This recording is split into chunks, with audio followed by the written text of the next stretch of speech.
Humans are, in numbers, the biggest billy badasses on the planet Earth. There's no disputing this fact. We have spread to and tamed every biome on our planet. We are numerous and intelligent and oh so very deadly. However, alone, naked, and afraid in the Pleistocene jungles and savannas, humans and our ancestors were little more than a morsel, a soft little bag of blood and protein. At the dawn of mankind, Earth was owned by beasts. Great shaggy, reeking things bristling with armor, teeth, claws, and hungry, snapping jaws. Tonight, we take a peek into the past and appreciate the monsters who ruled before us. Close your eyes, fellas. Close your eyes. Can you smell the jungle around you? Listen closely. Listen closely. Wow! Tonight, the megafauna get deep fat fried. Ah!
Welcome, everybody, to yet another goddamn edition of a Deep Fat Fried.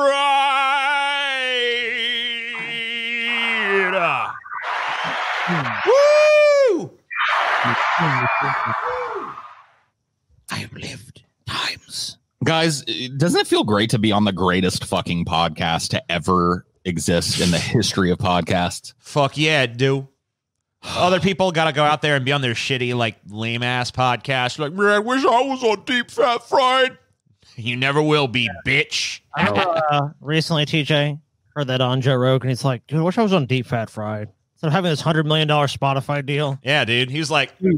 Speaking of that, did you see Joe Rogan's new fucking studio? Yeah, dude, that fucking studio is like a fucking spaceship, dude. What? It looks like an airplane hangar. It's fucking insane. If you go to Joe Rogan's Instagram, it's probably way back on his Instagram, but he posted a short like video of his new studio that they've built him, and it's fucking, it made me want to throw up. It was so cool. Oh man. I was like, you motherfucker. And I got to tell you, TJ, I'm not trying to be mean about it or anything, but I think Joe Rogan is officially out of your reach now. I don't think that I just don't think that we are going to be able to fucking impinge on Joe Rogan in any way. I don't think that you're going to be able to get back on that show, TJ. His britches are too fucking big now. Britches too damn big. You know how much money that motherfucker made? I think that's true about Joe Rogan. $100 billion. Well, look at this. There's a bunch of shows where he interviewed people that were on the right or people that had odd political views or odd historical views. Oh, yeah, they're all gone. Netflix refuses to put them up, and he signed Spotify, that deal. but yeah.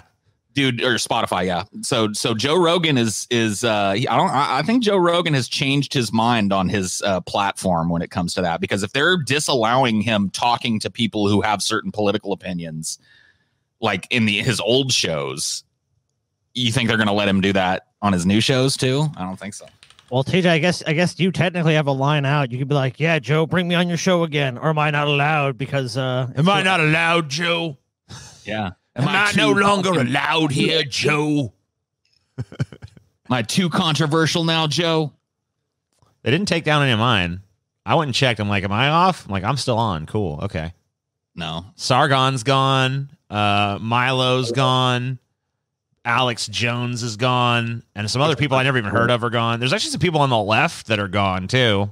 His Alex Jones shows are some of his funniest and most interesting shows. Like, they're not like looking for him to court controversy like he does. I mean, and look, and not only that, but like, say what you want about Alex Jones, okay? But we all know that at the end of the day, Alex Jones is pretty fucking goddamn, entertaining guy. I mean, like he's a good presenter.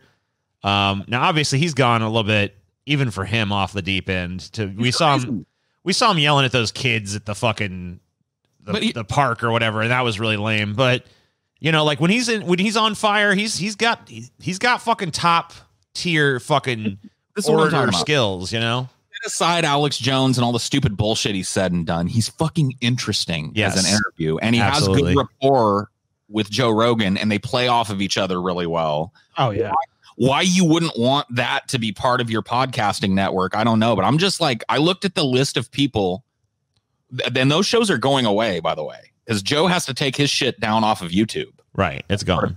Like once it kicks in, I think in February. I think it already kicked in. No, I don't think so. Well, his shit is still up. Okay. I think. I know all his new full episodes, and I actually like doing video. That's like something Spotify's introducing just to get him on the platform. Right. Honestly, Joe is doing so well on the platform. It's crazy. So, I mean, I think that's why Spotify had to come with a crazy offer, like $100 million, because there was no other reason for him to do I it. guess his shit's still up on YouTube for now. What else did they buy for that $100 million, though? Because it sounds like they bought his fucking autonomy when it comes to selecting his guests. I mean, like, honestly, though, like, I see people, like, confused, like, why would Joe take this deal? Why would he take this deal? It's like, duh. $100 million. I mean, like, this is not hard to figure out. Let me find a picture of Joe Rogan's new studio. To put in perspective for people, it's like, dude, like, just even like 4 or 5 years ago, no one was talking about Joe Rogan like this. Like, I mean, his show was definitely a big show and it was cool. Oh yeah, but it was getting like 400,000 or 500,000 views over the last couple of years. He's exploded. I mean, he's never been this big before. Like when he was doing like Fear Factor and shit, yeah, that was a big audience and stuff. But no one was thinking like that dude should start a fucking podcast. I'd watch it. I mean, and a lot more hair ago too. And just had Mike Tyson on a few hours ago. Just had Miley Cyrus on a few days ago. Yeah, he's getting some top. The biggest podcast in the world. He's getting some top tier motherfuckers on there. So I mean, yeah, he can get whoever the fuck he wants, dude. And podcasting's so big now, it's like when you're the king shit. I mean, of course he's gonna get whoever the fuck he wants. Like people are begging Joe Rogan to. And he's moving to Texas, which I think the thing about him moving to Texas is especially funny, given that when I was there in his studio and I was like, how do you do all this drought and stuff? Like the state seems like it's going down with that. And he's like, no, it's a bunch of bullshit, dude. They always saying that. And then he's like, I'm gone. Fuck this. I'm out. Well, I don't know if I don't listen to a ton of his podcasts. Obviously, we got a lot of our own shit. But he just talked about LA, just like, like he went to go get some like donuts with his family and like 10 crazy homeless people came up to them. And he's kind of like, yeah, I need to go. It's time to go to Texas. I mean, you can't really blame him. The fact is, with the kind of money he's being paid, he can probably have a way better studio in Texas than he's ever going to have in fucking LA, just because the fact that the land's cheaper there. And it's going. Where in Texas is he going? Is he going to like Austin? Is he going to? I think he moved around Austin or something. Houston. I mean, Dallas. Shit, dude. All right. I tried to make it as big as possible, but here's his little. So it's like a little pod. Yeah, it looks like an airplane hangar, and look at this. Pops up. You got your cough button, your plugins for your phone. Oh, hell yeah. Look at that fucking shit, dude. Yeah, fucking all right. Is that not dope as fuck? Does that not make you want to fucking kill Joe Rogan and assume his spot and usurp him?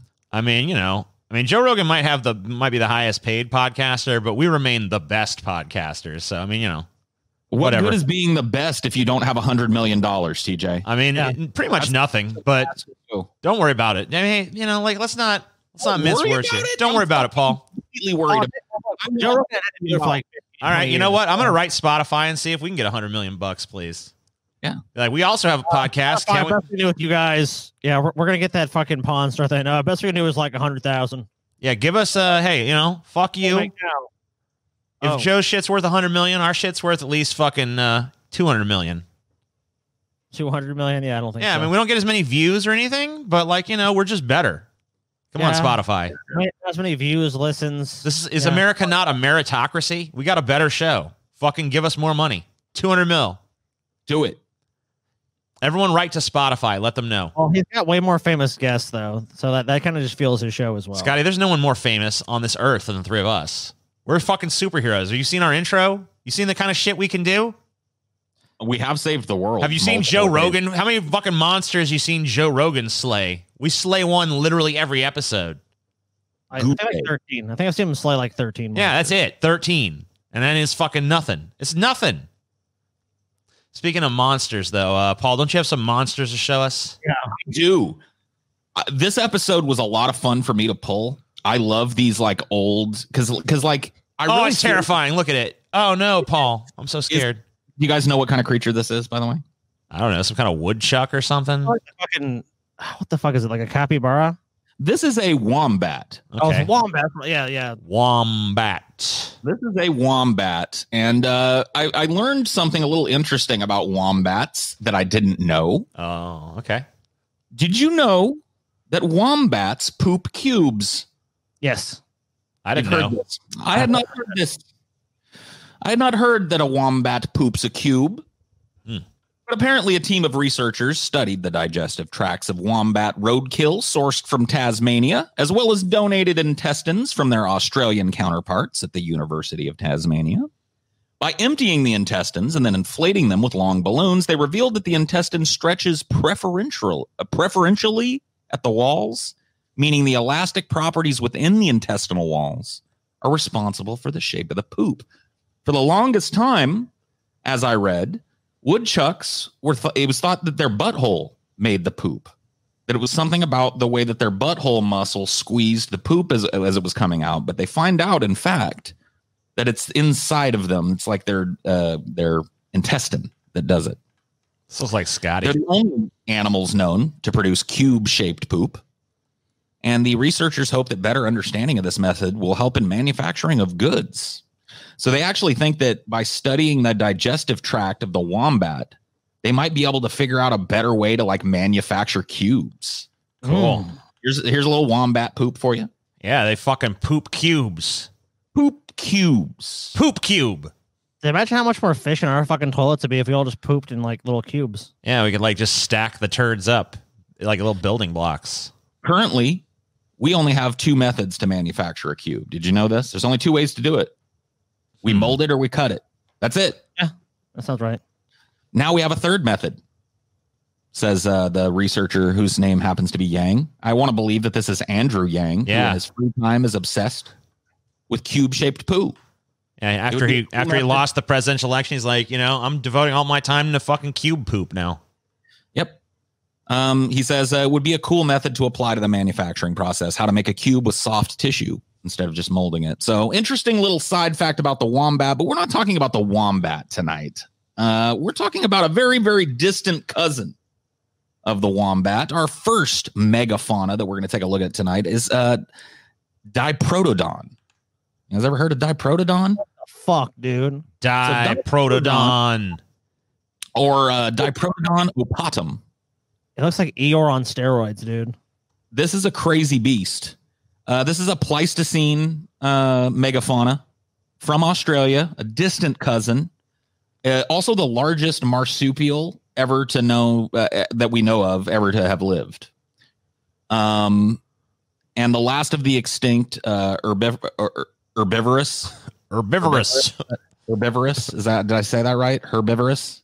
Is it herbivorous? I think herbivorous. Herbivorous? Maybe. I don't know, dude. You know what?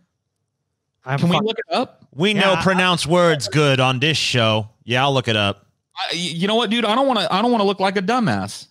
So I want to say it right. All right. Is it herbivorous or herbivorous? I'm looking it up now. I think it's herbivorous. You're probably right. That sounds better. I think I was right. Herbivorous. Herbivorous. Herbivorous. Yeah, you're right. Keep going. You got it. So smart. This show, you just always pronounce shit wrong. Pronounced right. Pronounced right. Herbivorous? Nay. Herbivorous. Herbivorous. This animal, Diprotodon, was actually the first fossil mammal named from Australia. So the first fossilized ancient extinct mammal that was discovered and named in Australia. And it was discovered in 1838. And one of the most well-known of the megafauna. It was widespread across Australia when the first indigenous people arrived, and it coexisted with them for thousands of years before becoming extinct about 25,000 years ago. So humans did see this thing.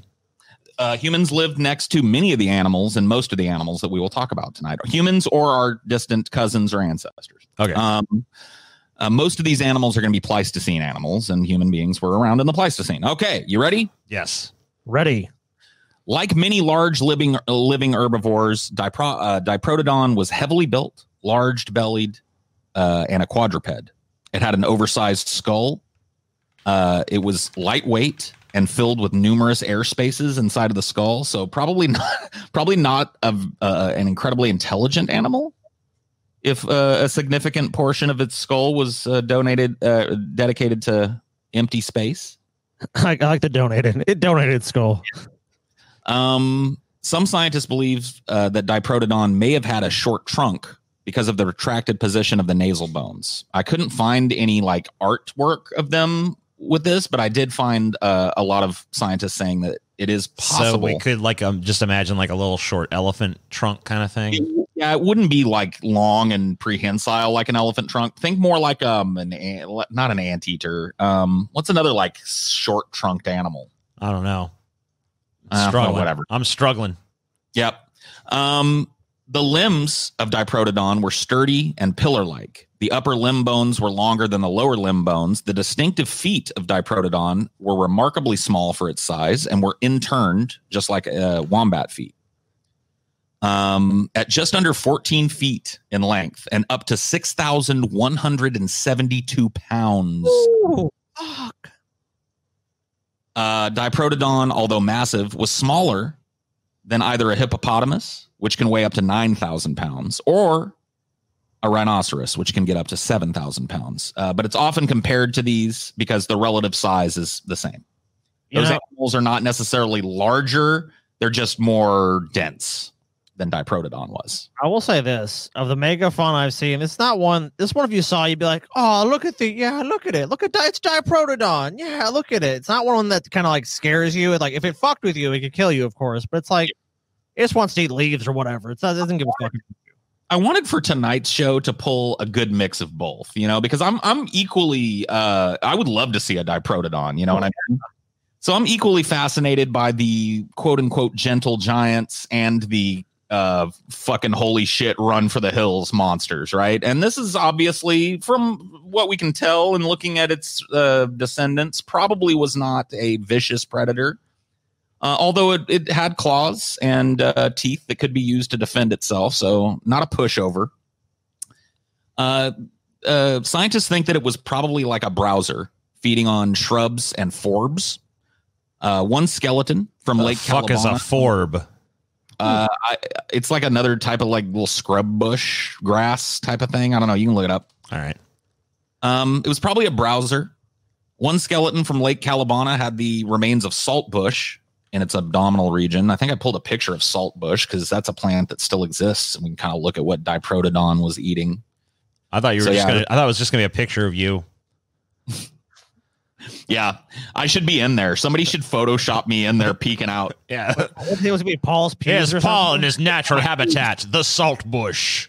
This actually does look like my pubes too, because you can't see the cock in there. It's lost. Cock completely hidden by pubes. It's lost in the pubes. It used its chisel-like incisors to root out vegetation. So in Diprotodon, one sex, and they assume it's the male, but they're not sure, was considerably larger than the other. And they assume that the female was larger than the male, they assume that the male was larger than the female, but they don't know that for sure. Right, because that's how it typically goes, but not always. And that's called sexual dimorphism, we have that as human beings as well. In living sexually dimorphic mammals, breeding is usually polygynous. Males mate with multiple females over the breeding season, just like us. Or I guess just like me. I won't speak for the few. Diprotodon may also have used this breeding strategy. So, exact reasons for the extinction of Diprotodon remain unclear. Now, I found a lot of backwards shit. You can go back, TJ. Yeah, it looks like I went a little too far. So I found a lot of bullshit about this. This is one they tried to blame directly on humans. Like a lot of the stuff I pulled was like, oh, humans hunted these things. But then I found that humans lived in relative peace and coexistence with these animals for over 20,000 years. And I'm like, okay. So the exact reason is unclear. It did coexist with Aboriginal peoples for over 20,000 years. So the Blitzkrieg model, which is extinction upon the arrival of humans, does not hold for Diprotodon. Human activity may have had an effect, either through habitat change, like fire stick farming, or perhaps via a slow change in numbers through selected hunting of juveniles. Aboriginal people did not have big game weapons and most likely did not target adult Diprotodons.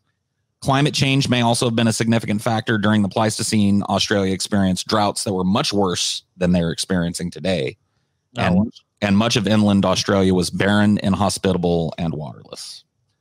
So more than likely just a kind of a confluence of events. Some of them maybe tertiary relationship to humans being there, but for the most part, it looks like it's just climate change killed these. Right. Just all the salt bush, you know? The drought wrecked their habitat and they couldn't fucking cope.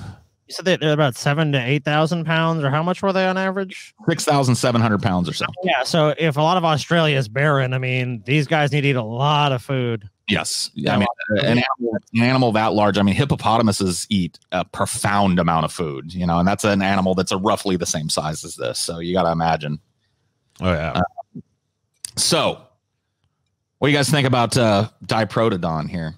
I would have loved to seen one, dude. He looks kind of like a fucking dork, you ask me. This scene here, it's like there's a big ass fucking lizard. There's Diprotodon. There's this other weird motherfucker. I don't know what he is on the right side. Yeah, some meerkat looking thing. And like I guess that he killed like some other animal, maybe a Diprotodon's baby. He's like, what the fuck, dude? Don't kill my baby. It does look like a Diprotodon baby. Yeah, the Diprotodon is pissed because it like killed his baby, and there's like this lizard and this other fucking asshole fighting over it.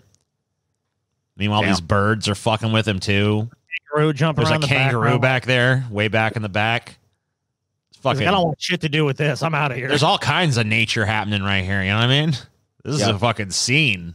Yeah, this is a fucking hell of a scene. Whoever drew this, man, they knew what the fuck they were doing. Like, they really set the scene. Like, because if I was totally like science, my eyes glazed over. It's like, what about this? It's like, I don't know who the artist is, but you can see that this is a Canadian museum piece. Oh, an Australian museum piece. Never mind. Looks So good. probably in a natural history museum somewhere in Australia, I would guess. Oh yeah, Well, from I'm a Canadian, I was like, oh, this is total fiction then. Canada.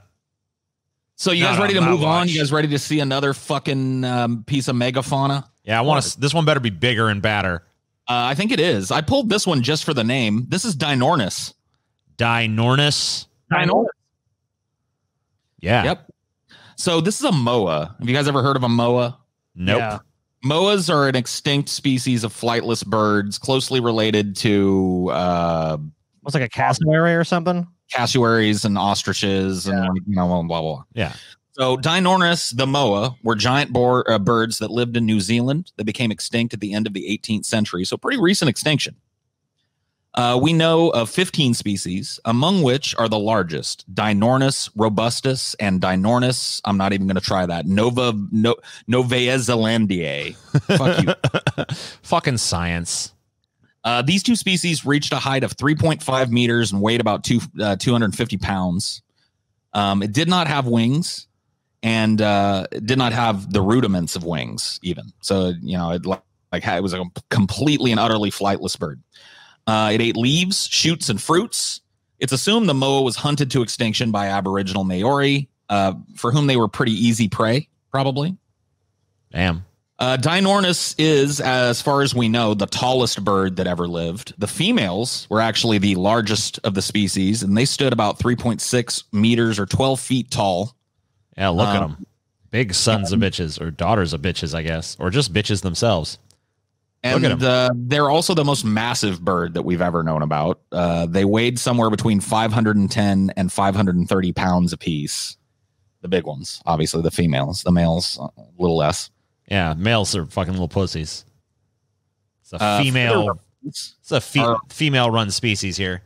Yeah, definitely. You can tell. Feather remains are reddish brown and hair-like, and apparently covered most of the body except for the lower legs and most of the head, plus a small portion of the neck below the head. So they were covered in hair-like feathers all over. And they had this long neck that allowed them to reach tall vegetation. That's why they adapted, because they could reach stuff up above that other animals couldn't. Fucking Diprotodon was eating all the salt bush off the ground, so these motherfuckers had to, they're up there eating all the fucking the tall brush off the fucking trees and shit, all them leaves. I don't see why these things were such easy picking for fucking humans, though. I mean, like, they look like they'd have some defenses, the big ass fucking talons and shit. But I guess we got spears and all that. From what I looked into, juveniles were probably hunted more than adults were. Okay, so they hunt the young ones, so they never get. They don't wait till they get fucking gigantically huge and dangerous. They hunt them when they're young. Yeah, they leave those alone. They wait till those go foraging for food, and then they go kill the juveniles in the nest. Okay. With the exception of possibly a few small rodent-like mammals who would eat the eggs, moa birds were not at risk from predators on the ground until humans, which might be why they developed an entirely cursorial, which is ground-living form of life. There's some anatomical drawings of the bird from back when it wasn't, or I guess this one was done after it was extinct. Yeah, it does say extinct birds.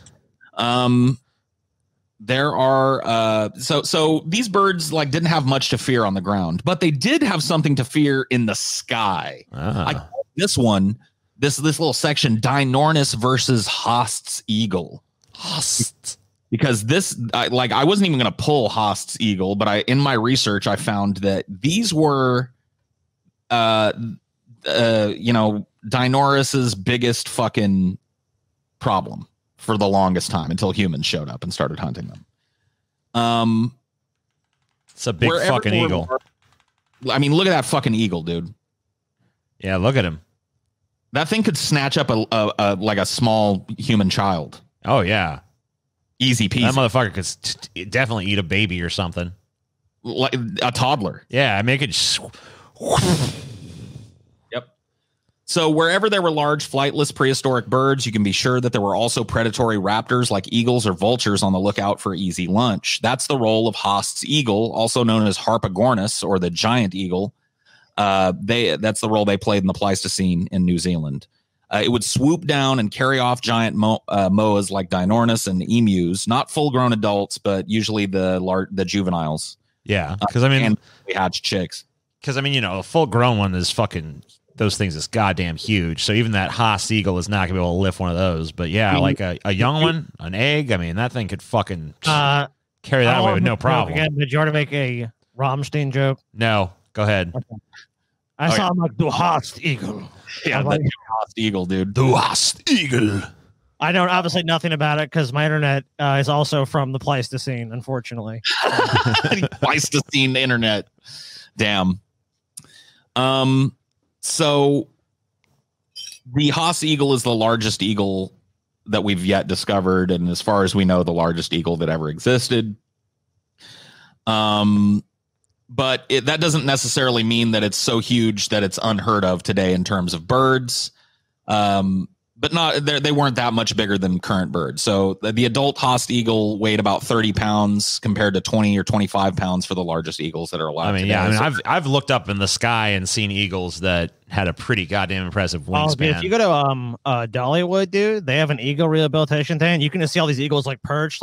They're an impressive animal. You can see why people are so fascinated with them. They're just do they have bald eagles there? Yeah, oh yeah, dude. They just they look right fucking through you. They look at you and they look at you you're fucking nothing. You're talking about the most badass motherfucker stared you down. The eagle just look at him I don't give a fuck about you. I don't care what you're about. Well, I'm they gonna have fuck you. their eyes are like telephoto fucking lenses, dude. I mean, they can fucking scan a terrain. I mean, like their vision is so much better than ours, like crazy.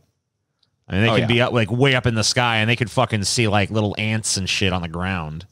It's crazy. Yeah, they have fucking insane vision, and they are just merciless hunters. They're just absolutely merciless. So here's how they thought Harpagornis or Haast's eagle would hunt. Okay.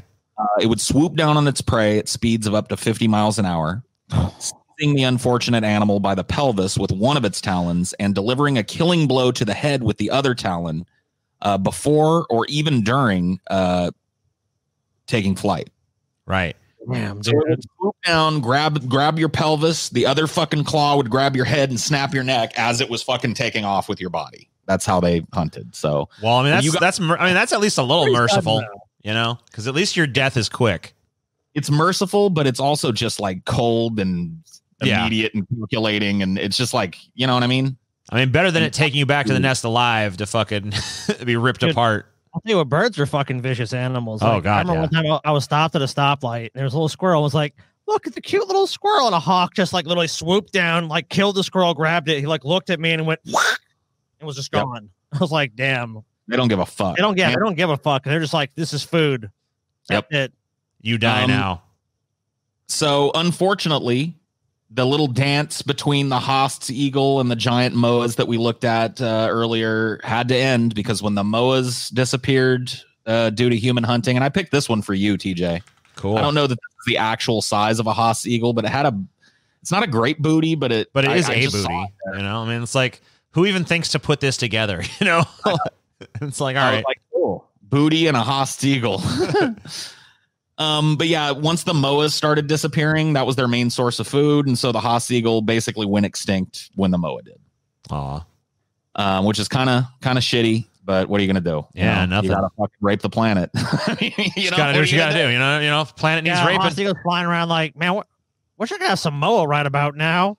And it's like, nope, there ain't nothing on the menu. And like, I'm obviously you could probably try to eat this chick here, but I don't know. Yeah, she's a little big for him. Little, you know, he's like, Too big for him, though. That booty could be bigger. Yeah, booty definitely could be bigger. You guys share my love for armadillos. Yeah, armadillos are cool.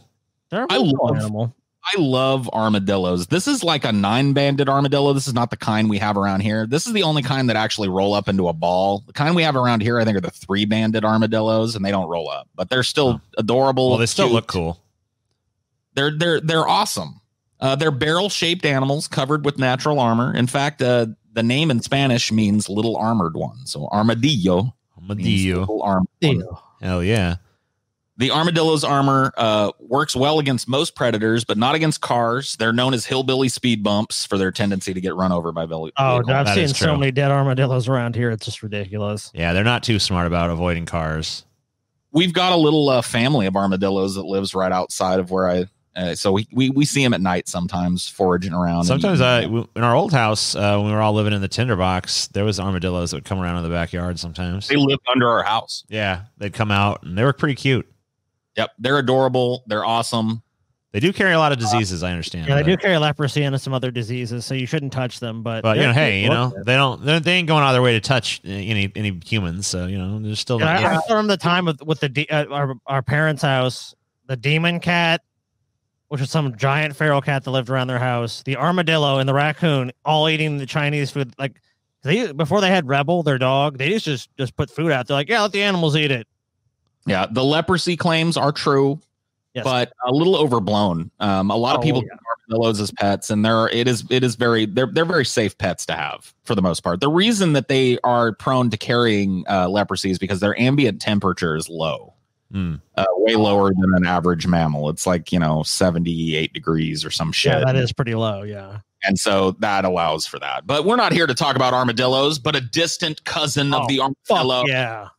What the fuck do you think about the Glyptodon?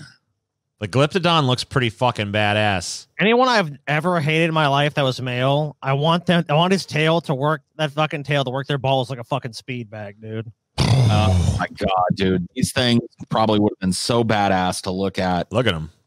Glyptodon, which means grooved or carved tooth, was a large armored mammal that resembled and was a relative of the armadillos. It gave its name to the family of glyptodonts, of which the armadillos are a member. They lived during the Pliocene and the Pleistocene, so before humans and during humans. So there were probably humans that ran across a glyptodon from about 2.5 million years ago till somewhere around 10,000 years ago. So damn, we just missed them. I bet that there was a badass fucking human back in the day that trained one of these things and saddled it up and rode a fucking glyptodon around. Yeah. But he was like a tribe leader, and he'd ride one of these motherfuckers into battle and have it swing that big fucking tail at people and knock their blocks off and shit with it. Hell yeah. Didn't happen. I don't care. It happened in my mind. It How happened. big are these things, though? It happened anyway. Good question, Scotty. Glyptodon looked similar to tortoises or armadillos, although they're only related to the latter. Its most distinguishing feature was a large shell, which was composed of over 1,000 scutes, each 2.5 centimeters or 1 inch thick. Like human fingerprints, each glyptodon's scute pattern was different. The tail of the glyptodon was also armored, although it was separate from the shell. To support the weight of all the armor, they had massive limbs and a strong shoulder girdle. So to answer your question, Scotty, a fully grown glyptodon could reach 4 meters long, 1.5 meters high, and about 2 tons in weight. For size comparison, that's roughly the size and shape and dimensions of a Volkswagen Beetle. All right, no, fuck no, dude. I ain't fuck with this thing. I wouldn't either. Pretty crazy fucking beast, dude, if ever there was one, right? Yeah, but you know, my great ancestors rode this thing, though, you know? Somebody did, dude. If it was this big, you know that there was some fucking tribesman that found a baby one of these, raised it up. No, it was Thag Kirk, dude. Thag Kirk rode one, yeah. dude. Cool. Yeah, that's astonishing to me. Like, I love imagining seeing an animal like that as big as a fucking VW bug just kind of crashing. Yeah, we don't have too many giant animals anymore. I mean, we got some bears and stuff like that, but like, you know, there ain't too many fucking animals that are like that size anymore, you know? Hopefully they don't eat fat neckbeards, though. So I'm assuming they probably did, and they looked like there could be herbivorous. Yeah, they were herbivorous. Glyptodon and most of the American megafauna became extinct about 10,000 years ago. It is believed that humans hunted these animals and used their bony shells as shelters during inclement weather. Kind of an interesting little aside. So along with taming them as war steeds, we apparently just killed them and tore their fucking armor off. Yeah, we could use this. Fucking Goliath dude that used a Glyptodon shell as a shield with his spear and shit, dude. Hell yeah. Oh, that definitely happened. So some of these animals I didn't, there's not as much information about, and they're going to be a little shorter. That's all I've got there for Glyptodon. God damn it, Paul. You should have made up some Glyptodon facts, you know? Oh, yeah. Should have just added. Glyptodons had sex by rolling into a violent ball together. So one would lay on top of the other, and then they would retract their shells over one another and become a perfect sphere, and they would roll through the forest, destroying everything that came within fucking reach of them. Oh, like the critter ball from Critters 2. Damn, yeah, it sounds real good. Exactly. Like All a right. critter ball. Cool. All right. Thanks. That's a true fact. As it rolled, the female would pop out little Glyptodons, just like boop, boop, boop, boop, little balls would just boop, boop, boop, boop. You know what I mean? Like a so they reproduced really quick too. Yeah. Yes. Awesome. Only when they were in the wheel, though. Right. Yeah. In the wheel. Yeah. In the ball. In the fuck ball. Yeah. They also had go back, TJ. I'm not done. I'm sorry. I thought you were done. I'm sorry. Oh, I had way more Glyptodon stuff. I was just joshing you. All right. They also had a manual transmission, just like the Volkswagen Beetle. Yeah. Amen. There you go. Now I'm done. Now you can move on. Okay. Cool. The Mega Moose. This is a Megaloceros, and while it does look like a moose, TJ, you may be shocked to. It is a deer. Yes, it is far more closely related to a deer than it is a moose or elk. So this is a Megaloceros. It's also known as the Irish elk, which I kind of thought was cool. A genus of deer which lived approximately 2 million or 10,000 years ago from the Pleistocene through the modern period. So this was around not that long ago. Yeah. It was first discovered during the late 18th century fossil-wise, and was named by Johann Friedrich Blumenbach in 1799. The name means giant horn, which makes sense.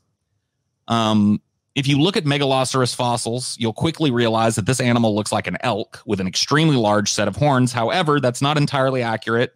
These mammals had more in common with North American deer than it did with European elk. Another of the interesting facts about Megaloceros is that it wasn't exclusive to Ireland either. It lived all over Eurasia at its peak. This is the most complete fossil of Megaloceros that is on display anywhere. So I thought that would be kind of cool to look at. You can see that absolutely enormous size of the horns in comparison to the body here. Yeah, the horns are gigantic. I mean, the body alone is, I mean, I can't exactly tell how tall that motherfucker is, but it looks pretty fucking tall, but those horns are huge. I think if you skip forward a little bit, I did pull another little there's chart. the size chart. So there you go. This thing, while it was standing, its head was a head above a average human. Right. Just standing normally. Yeah. So this is a fucking monstrous animal. It looks like a fucking demon in these silhouettes, you know? Yeah, compared to a 1.8 meter tall person, the Irish elk. Pretty fucking crazy. It was approximately 8 feet long, weighed about 1,500 pounds, which is about the length of a modern elk, but nearly double the weight. So this was a fucking giant animal. Oh, yeah. Another feature that made it quite different from looking like a modern elk was its antlers. Its antlers were about 12 feet long in span, weighed about 100 pounds each. As impressive as that sounds, their antlers weren't even used for combat. They were almost certainly used by male deer to attract females. So it's basically just... Oh, go ahead. I'm sorry. I mean, it was basically just a, hey, bitch, look at these fucking big-ass antlers I got on me. If the antlers are this big, think about the dick. You know what I'm saying, baby? Oh, big antlers. Okay, so actually, I was kind of curious how this thing stacks up to the modern moose, because moose are obviously gigantic animals as well. Yeah. So I went and looked it up, and I actually found this handy-dandy size chart here that shows the whatever it's called, Megalopolis or whatever. And there it is. There's a modern-day moose right there, which almost is big, but not quite. A moose is one of the most dangerous wild animals. Super dangerous. That you can run into. Absolutely. A lot of people don't know that. It's like moose and hippopotamus are two of the most dangerous wild animals to run into when you're out in the wilderness. Moose are fiercely territorial, and there's a typical deer right there, and you can see that. You know, these things are. I mean, like, you know, a moose. You do not want to fuck with a moose. A moose will fuck you up. It will literally stomp you into a fucking mud hole. So you definitely don't want to fuck with a moose. You apparently, one of these things, I'm sure you probably didn't want to fuck with this thing either. It doesn't look like it's friendly, probably. No, I mean, it probably was hunted by our ancestors, you know, but yeah, I wouldn't like stand in front of one of these and wave my ass at it or whatever. Hey, you know what I mean? Hey, buddy, come on, right here, bitch. What you want? Knowing humanity as a whole, like, and how dumb people are, I guarantee. Oh, someone died that way. If only they had phones from back then, dude. Like, idiot runs in front of Megaloceros. Yeah, this is another one of those ones where that's how Ugg Parky died, dude. He got juggled by one of these. Who? Ugg Parky, dude. Ugg Parky, damn, dude. Yeah, he was gored by a Megaloceros, Giganteus, in Ireland in the Pleistocene. Yeah, it was horrible. I mean, hey, it all tracks. You are Irish, aren't you? The family. It was gored through the. What do you call it? His bum. His bum. While my ancestor was riding the Glyptodon, Paul's ancestor was getting juggled by the Megaloceros, dude. No, actually, my ancestor, like while your ancestor was riding the Glyptodon looking like a big fat oaf, my ancestor was riding one of these like Gandalf, dude, with a big flowing beard behind him, staff with fucking lightning coming out of it. Okay. Yeah, I like the reality of our ancestors being serfs, like toiling in some field like this sucks. and we're all sitting here like he did this. In actuality, they're just like, oh, fuck, my life fucking sucks, mate. I wish I could just die. Fucking Megaloceros. Oh, God, no, run. Do you have any idea how much I'd pay for a Megaloceros to come out here and fucking kill me? I mean, I wouldn't pay nothing because I ain't got no fucking money, but if I did. Yeah. But you know what, guys? Whoa. To finish this up, let me finish this up real quick. The Megalosaurus thing, I had to be careful when I was pulling for this because a lot of these pop science articles about it just wanted to blame humans. And I'm fine with that if it's true. But when I actually looked into it, it's up in the air whether humans really did anything to kill these animals. I can see her shouting, "You killed me!" It was you. All right, I'm sorry. Go ahead, Paul. They went extinct right at the cusp of the last ice age, and scientists aren't exactly sure why. Some paleontologists have speculated that overpopulation and inbreeding led to a population of Megalosaurus that were unable to adapt when the climate changed. Other paleontologists believe that mankind hunted them to extinction. Most likely was like a combination of the two. Changing climate, increasing numbers of these smart hunters that had the tools to hunt big game. Hey, you know what's weird is that it seems like a lot of these species died off when the climate changed. It's almost like that's like a bad thing for an existent organism. I don't know. Weird shit. Crazy. I wonder if there's some kind of lesson we could take from that. I don't know. But guys, I got to be honest with you. These are some pussy fucking animals. Pussies. Every like I was the whole time I was doing, I was being polite, Paul, and I was nodding and smiling, but I was asking myself the whole time, where the fuck's the real shit, Paul? TJ, I wish that you knew me well enough to have enough faith in me that I wasn't going to give you nothing but herbivores all night. Okay, TJ? Yeah, where's the beasts? Can we move on to what maybe for me the scariest prospect of the night? I don't know. You might disagree once we're at the end of tonight's show, but let's move on to Gigantopithecus. Dun, dun, dun. I ain't fuck with this thing. Dun, dun, dun. It's fucking King Kong. That is New York City, and you can see the skyline is dwarfed. He towers over every building. This is, of course, King Kong. We all know King Kong. But the question remains, like, if we go back far enough, could something like King Kong actually exist? Now, of this size, the answer is obviously no. A creature of this size wouldn't be able to move due to gravity, probably. But about 100,000 years ago, there was an ape that dwarfed any other ape that we've found in the history of our knowledge of apes. Cool. So there is a paleobiologist named Hervé Bocquerin teaching at the University of Tübingen in Germany. I probably butchered that entire thing. Bocquerin is an expert in the beast, closest to being the real life version of King Kong. A 10-foot tall at the shoulder ape, appropriately dubbed Gigantopithecus blackie. Blackie. You're not even black. It was a relative of the orangutan. You could tell. Yes. So yeah, it wasn't big enough to scale the Empire State Building, but it is the largest ape that we know of. We have no evidence of anything that even comes close to the size of Gigantopithecus. Damn. It's also kind of sad because we know frustratingly little about them. The only fossils that have ever been found are those of a fragmented lower jaw with reduced front teeth and enlarged molars and premolars. According to a December 2015 paper published in the journal Quaternary International, the Southeast Asian orangutan ancestor was huge, more than twice the size of an NFL defensive lineman, both in height and weight. I think that's a little racist to compare an ape to a defensive lineman, but are you saying that only all defensive linemen are black? There are white defensive linemen, Paul. Yeah, there are white defensive linemen and of other races as well. Yeah. Call a white person a fucking ape too, TJ. Yeah, I guess so. Paul.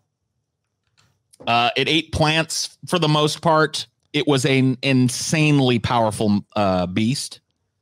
I think this one is probably a little bit of fantasy, but goes to show you the size difference between a large tiger and Gigantopithecus. I doubt Gigantopithecus was grabbing tigers by their tails and swinging them around and bashing them into shit, but maybe they were. We don't know.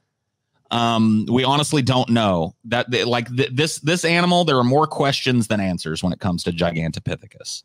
Was it bipedal? People that have studied it say it's a possibility. This might have been an animal that walked mostly upright. Was it a quadruped? Also a possibility. I mean, its ancestors are quadrupedal, and other large apes that we know of are largely quadrupedal. So, unfortunately, with so little in the fossil record, I think it's really hard to kind of make those determinations. Because I mean, like, if we're talking like something like the gray wolf, the reason we understand so much about that is like if you go to the like you mentioned this before too, the La Brea tar pits. Who needs a like, fossil record though? Because these things, this thing is still around to this day, right here in the good old U.S. of A. Bigfoot, you think? Dun dun dun dun dun dun. Gigantopithecus, dude. Oh man, what the hell? We don't even really know. Like a lot of the art that you find about Gigantopithecus is like this, showing a big, robust, gorilla-esque kind of body. But we really, from what we have in the fossil records of this animal, we can't really tell if it was big like a gorilla with a big, beefy chest and thick, muscular legs, or it's possible it was like wiry and slender, like a big, lanky human or something. Yeah, because we only don't have a jaw, so it's like you got to extrapolate a lot from just a jaw, you know. You're gonna love the artist rendition though. The fucking tiger, like, fuck this, I'm out of here. He's like, I'm about to fucking. I mean, orangutans, I don't know. Like, I think they mainly just eat plants. I mean, I don't think they won't eat meat, but I mean, I don't think that's the main part of most primates will eat meat if they have the opportunity. They're scavengers. If they find a dead animal or something, sure. But I mean, I don't think that's their primary source of food though. No, we also don't know whether it was violent, combative, and thrashing like pictured here, or a gentle giant ambling about like a panda, unsure of how to live within its own expansive presence. We have no idea. For his part, Boccarin harbors a guess that the sheer size and weight make it more likely that it probably walked on all fours, but he can't discount bipedalism, especially given how easy primates transition between walking and crawling. Yeah. Gigantopithecus's likely demise was perhaps ironically at least partially a result of climate change. Once again, the plants it relied on to fuel its everyday existence, which you can imagine it had to eat a lot of to sustain such a large body. Oh yeah, ceased to exist. He pointed to a drier, hotter environment that reduced the lush vegetation Gigantopithecus had relied on. The other reason why Gigantopithecus disappeared off the face of the earth: humans. 100,000 years ago, humans from neighboring islands were probably exploring, came across the gorilla-like creature, and either hunted it to oblivion or ensured its starvation by destroying its habitat.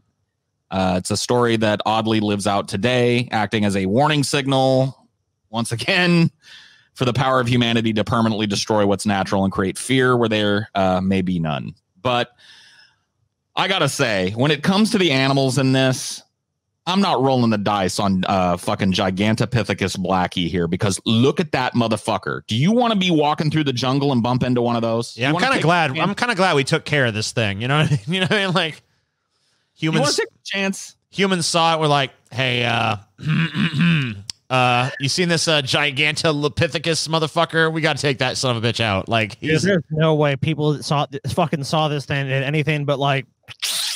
It doesn't help that they decided to give it like these little white, like these white little diamonds for eyes in this picture either. Because it just makes me imagine seeing this thing in the shadows. You would just be like, nope, I don't want this. Ripping you limb from limb. But look at its arms. I mean, fuck that. No one wants that. You know, but that's the fantasy you want to have. You don't want to imagine this thing is like TJ, and then just like pats your head like, oh. Yeah, like fucking Harry and the Hendersons or some shit. Morally justified. Yeah, I mean, I don't want to. I'm pretty sure this thing was fucking insanely dangerous and horrifying. I mean, it looks like it could be your friend, dude.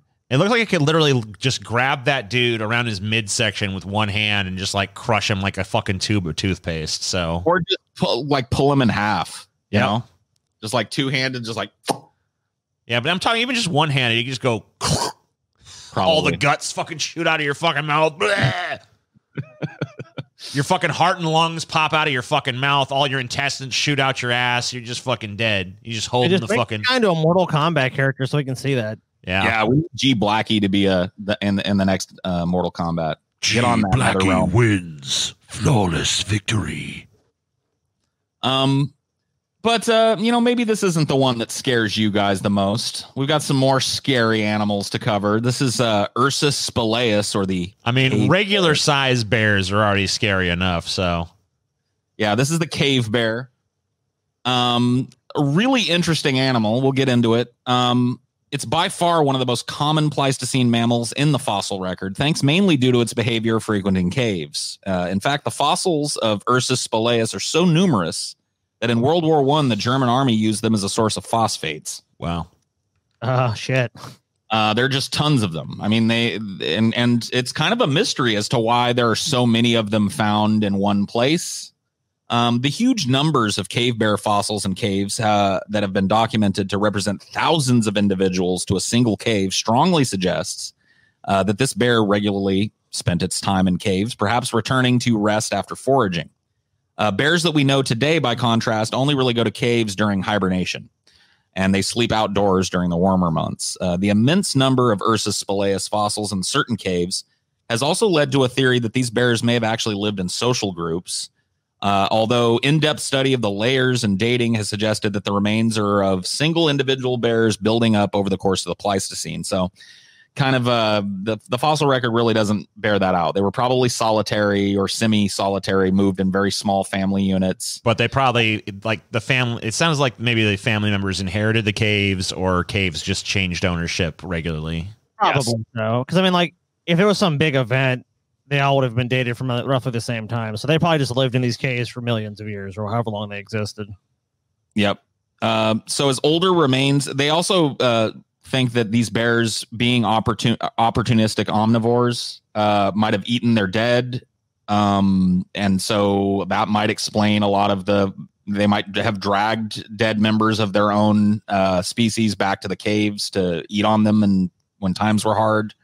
Yeah. So that's another, kind of guess as to why there are so many, because there's just such a concentration of fossils in these caves. Well, so imagine being dragged back home like Scotty's dead. Today throws me in a closet. Well, if I run out of food, start cooking some Scotty up. Yeah. No reason to let him go waste. Yeah, why let Scotty go to waste? So as older remains became buried by the sediment and fossilized, they would have been of no nutritional value to anything and would have been left alone to accumulate, giving the impression of several bears living together rather than just what was probably one or two. Cave bears have long been thought to be herbivorous animals. Herbivorous, meaning they only ate plants. Key evidence from this comes from the lack of premolar teeth that are usually absent in herbivores, resulting in a gap between the forward canines and rear molars called a diastema. Isotope analysis has also yielded low amounts of carbon-13 and nitrogen-15, which are usually found in high concentration in carnivore fossils. So counter to the strictly herbivorous diet theory, however, is the presence of some fossils that do have elevated levels of nitrogen-15, as well as tooth wear associated with the gnawing of bones.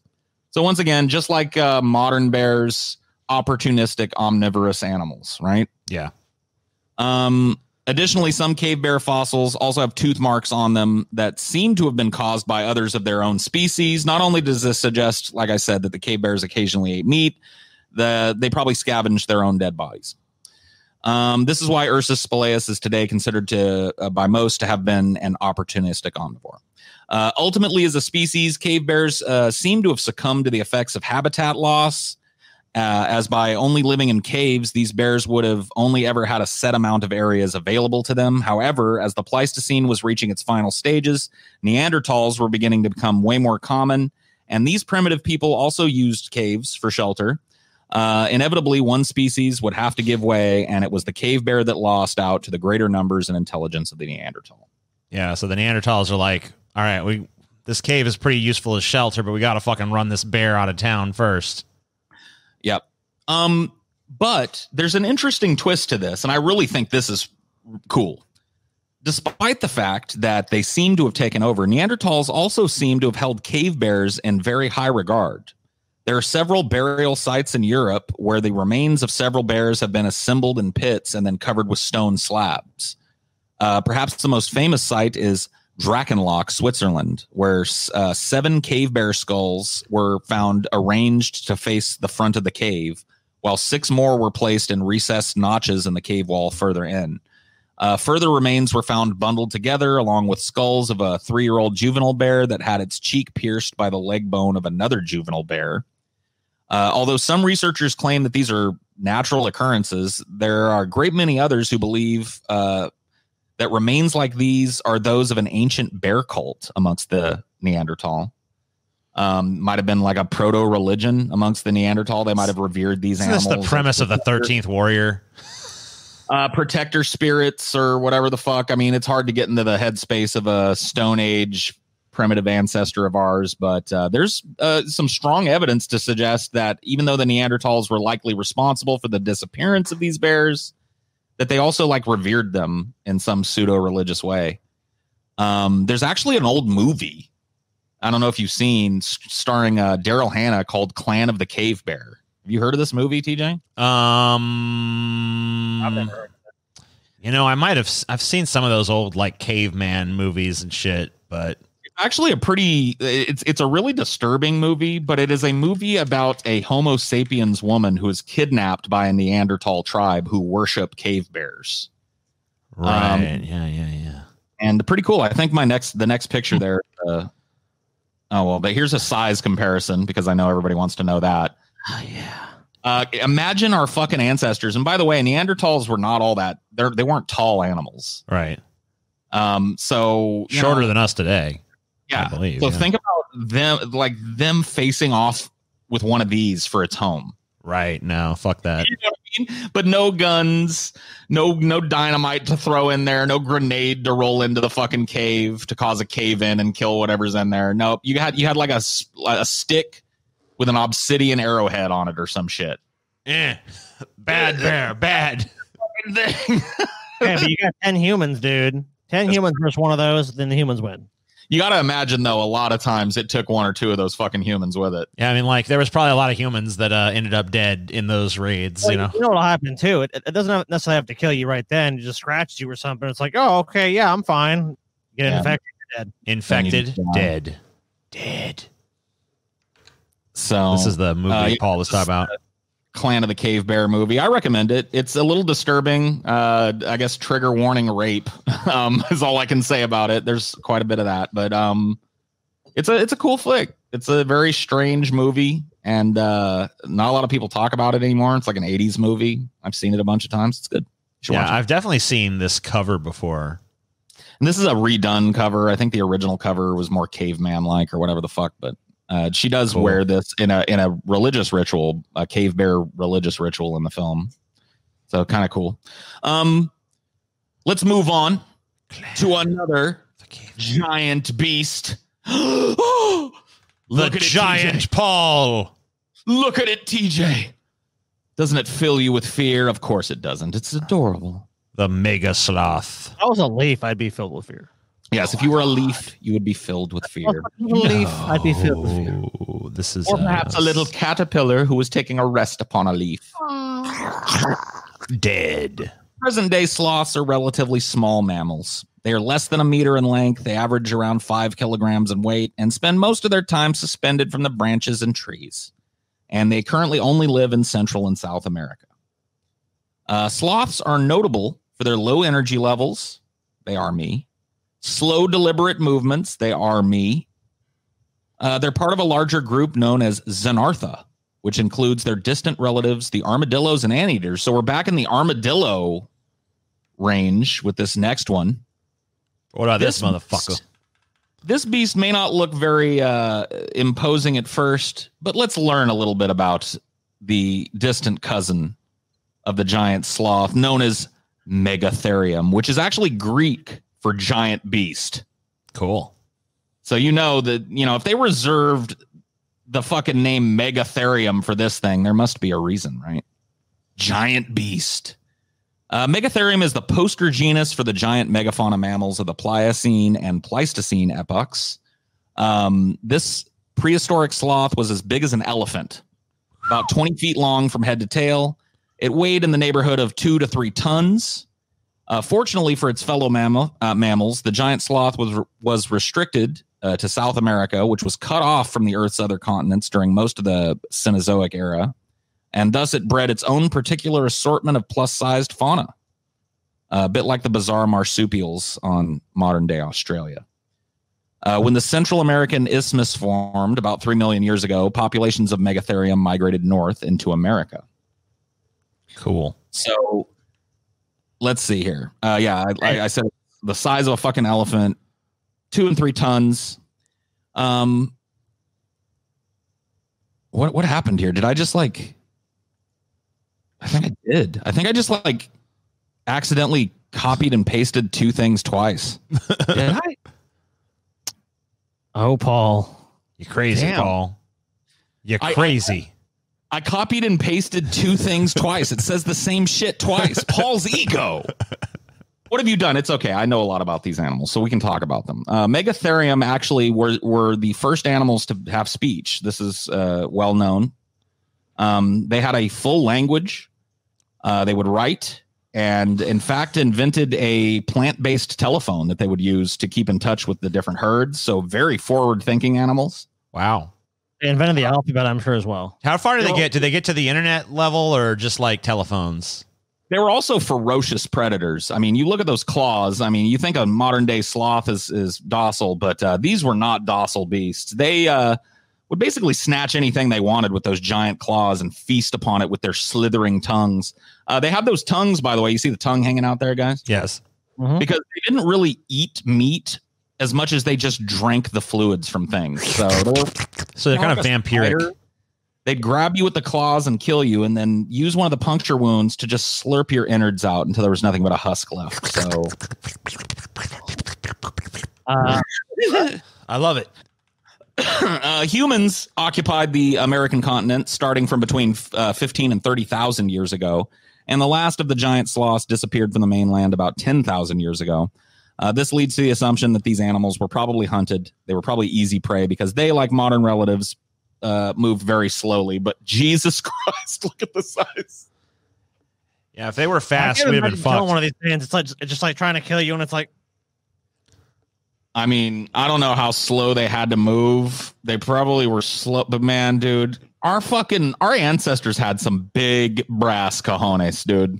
Yeah, we had to kill a bunch of shit that was way bigger than us. We're like, all right, let's kill that.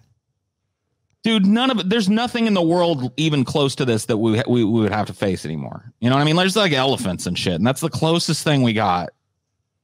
well, why the fuck do you think that is, Paul? Because a human saw this thing, some slow moving fucking. I mean, how much meat this thing packed on? I mean, they were like you said, 2 or 3 tons, so like 6,000 pounds.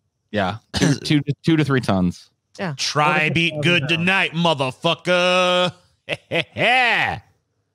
So, holy shit, giant sloth. Sorry for the doubling up. I probably would have had a little bit more information on the Smilodon, but you did learn about their phones, so you know what I mean? The Hey, they Smilodon, had- that's next, Paul.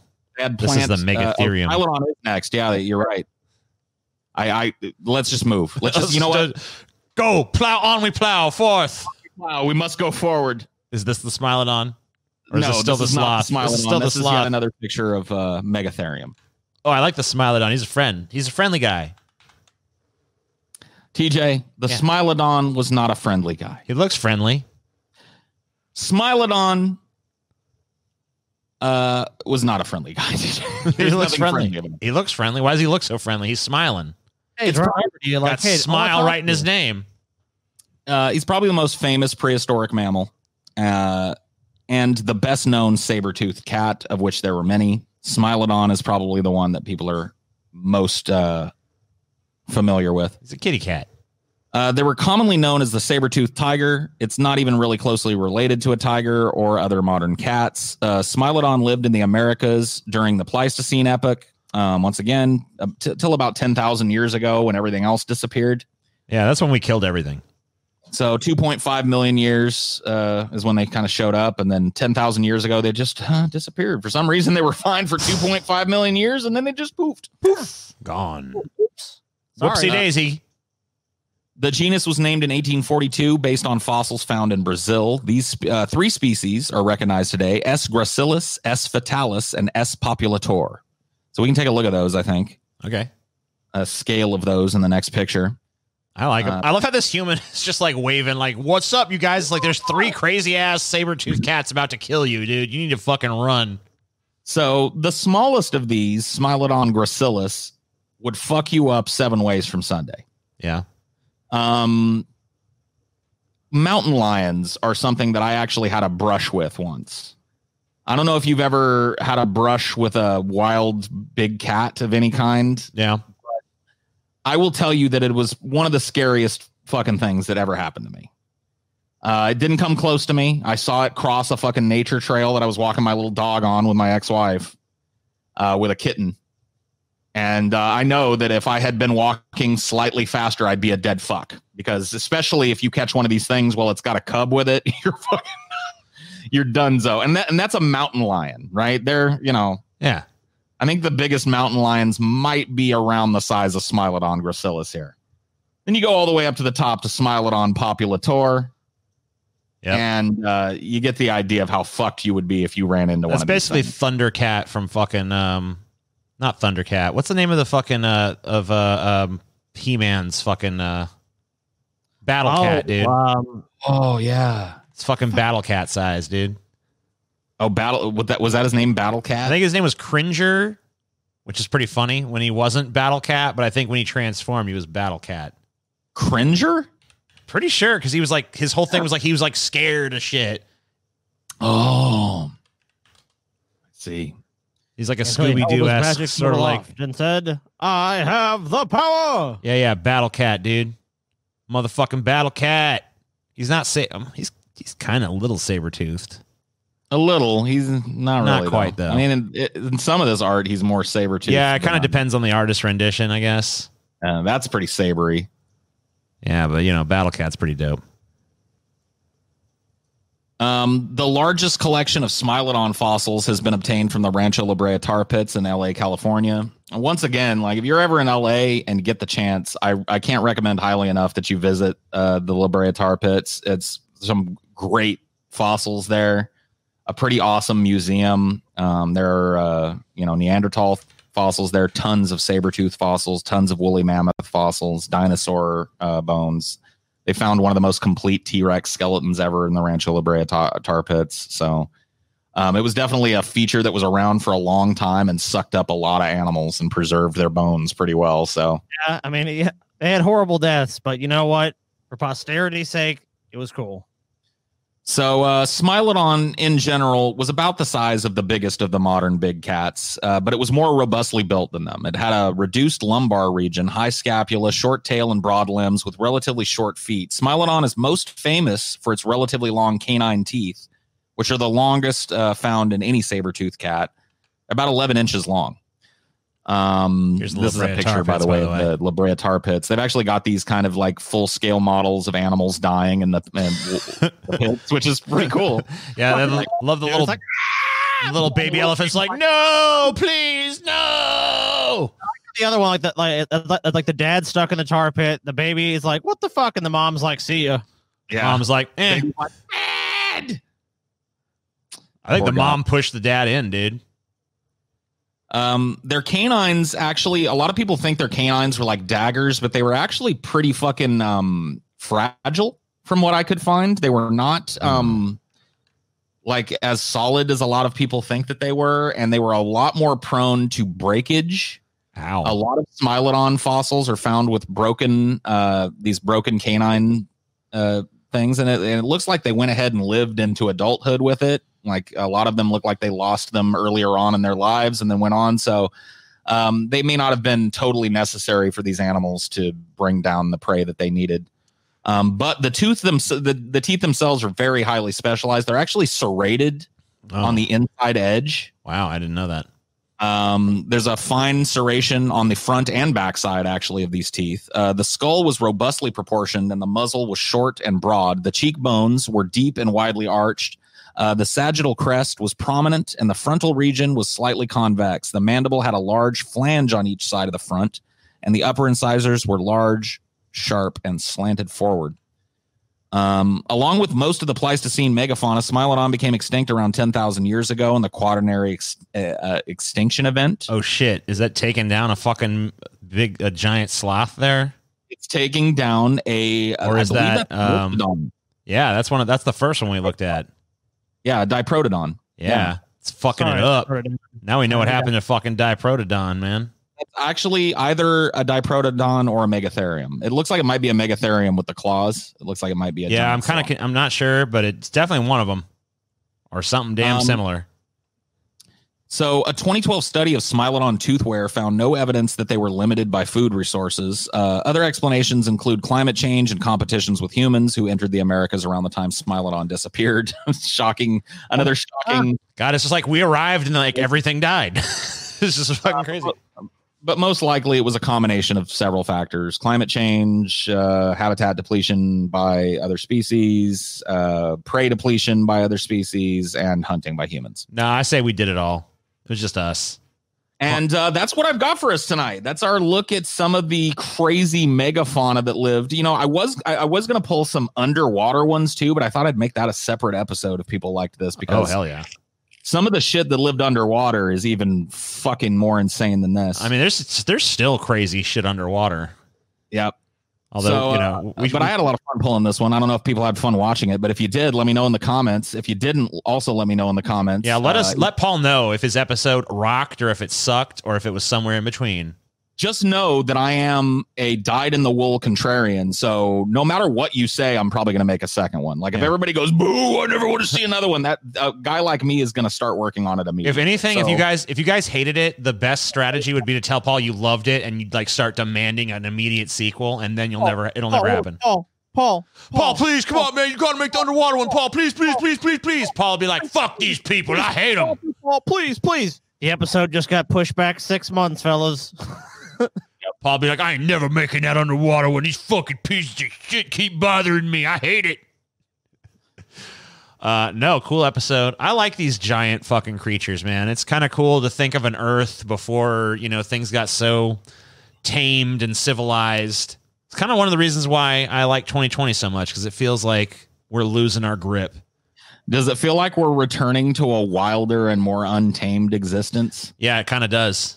It kind of feels like in the process of going through another one of these big climate shifts. And yeah, and I look at these plants around here. Like we live in Louisiana and stuff, and I drive around. And I look at the fucking the flora around here more than the fauna, and I just look at these plants, and I'm like, man, these plants. Like the second our ass is out of here, these plants are retaking all this like super quick. It's not even like it's gonna not even. AJ. Yeah, like. This will just all be swamp again in like 10 years after the humans finally fucking. Or when the happening happens, bullet. dude, we'll be like, we'll be telling the plants like, no, I've just got to pee, man. That's it. When the happening. Oh yeah, dude. I'm talking to a plastic plant. What? No. You're here to kill me, aren't you? Happening. What? No.